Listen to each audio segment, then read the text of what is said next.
Assalamualaikum warahmatullahi wabarakatuh. Bismillahirrahmanirrahim.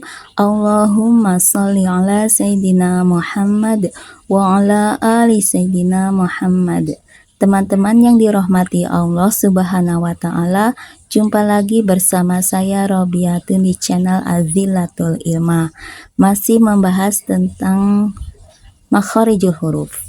Dan ini merupakan huruf terakhir yang keluar di antara ujung lidah dengan halaman antara dua gigi seri depan yang atas dan bawah, yaitu huruf shad yang akan kita bahas di video kali ini. Huruf shad, demikianlah cara penulisannya. Shad, ya. Dia keluar di antara ujung lidah dengan halaman antara dua gigi seri depan, atas dan bawah. Nah, inilah penampakan di dalam mulut saat melafalkan huruf shad, ya.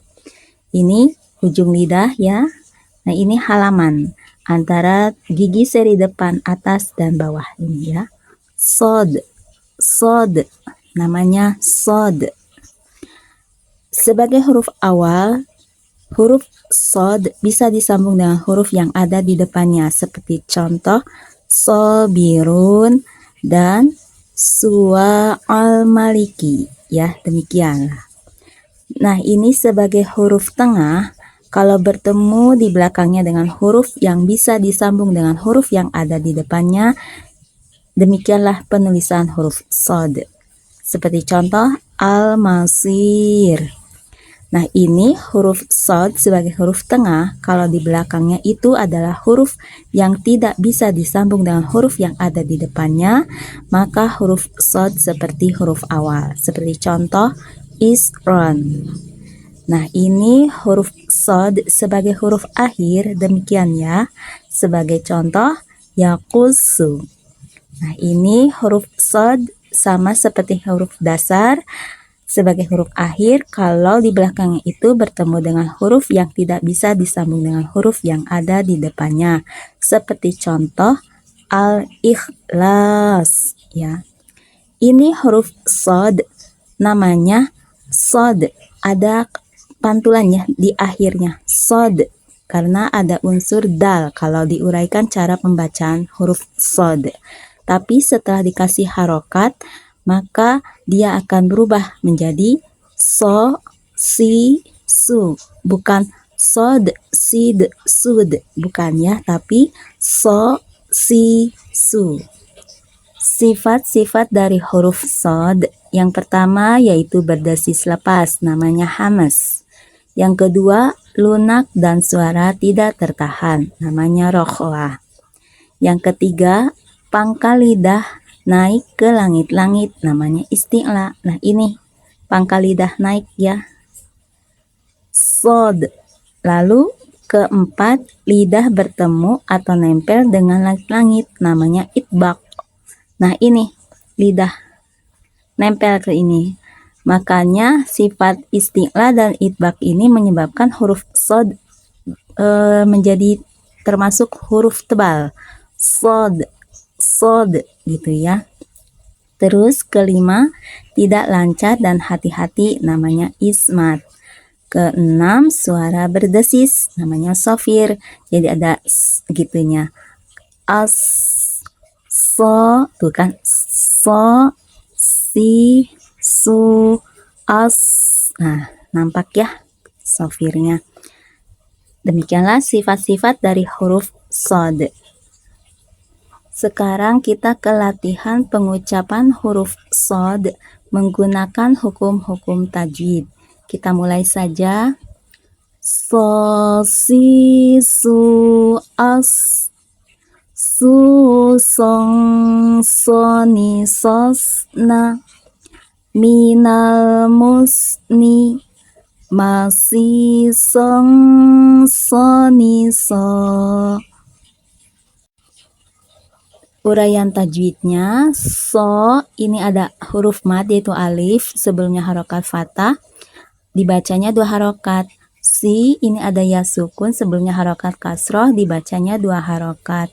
Su, ini ada wawu sukun sebelumnya harokat domah, dibaca 2 harokat. As, ini as ya, nampak rohwah dan sofirnya. As, dan itu juga hamas ya. As nampak ya. Ini cara mengucapkan sodnya tuh bibirnya jangan ikut monyong. Lihat di gambar, nggak monyong kan bibirnya, tetap aja begini, tapi suara tebal. So, sod, so, si, su, as. Yang menyebabkan tebalnya itu yaitu sifat itbaknya dan isti'lanya. Itbak yaitu menempelnya ke langit-langit, isti'lanya yaitu pangkal lidah naik ke langit ya. Lanjut, su, ini wawu sukun sebelumnya harokat domah, dibacanya 2 harokat. Song, soni, ini ada tanwin fathah menghadapi huruf sod, dibacanya samar, ditahan sebentar sambil didengungkan, sambil siap-siap mau melafalkan huruf sod. Su, song, soni, sos, nah ini ya, nampak sofir, rohwah dan hamasnya ya. Minal musni, masih, ini ada ya sukun sebelumnya harokat kasroh, dibacanya 2 harokat. Masih, song, soni, ini ada tanwin fathah menghadapi huruf sod, maka tanwin fathahnya dibaca samar, ditahan sebentar sambil didengungkan dan siap-siap mau melafalkan huruf sod. Masih, song, soni, so.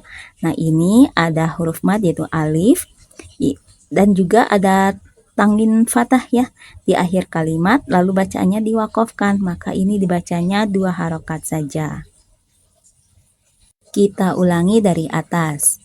So, si, su, as, su, song, so, ni, sos, na, minal musni, masih, song, so, ni, so.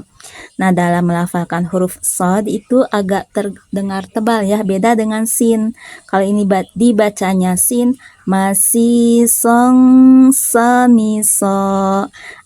Nampak itu seperti sin. Kalau sod itu agak beda, terdengar agak tebal. Walaupun dalam keadaan kasroh tetap terdengar tebal ya. Masih dengan masih, yang kedua itu sin, yang pertama itu sod. Yang sin begini, masih, itu sin. Kalau sod, masih, nampak ya bedanya. Kalau sod itu tebal terdengarnya, kalau sin enggak. Alhamdulillah, subhanakallahumma wa bihamdika wa asyhadu alla ilaha illa anta astaghfiruka wa atubu ilaih. Assalamualaikum warahmatullahi wabarakatuh.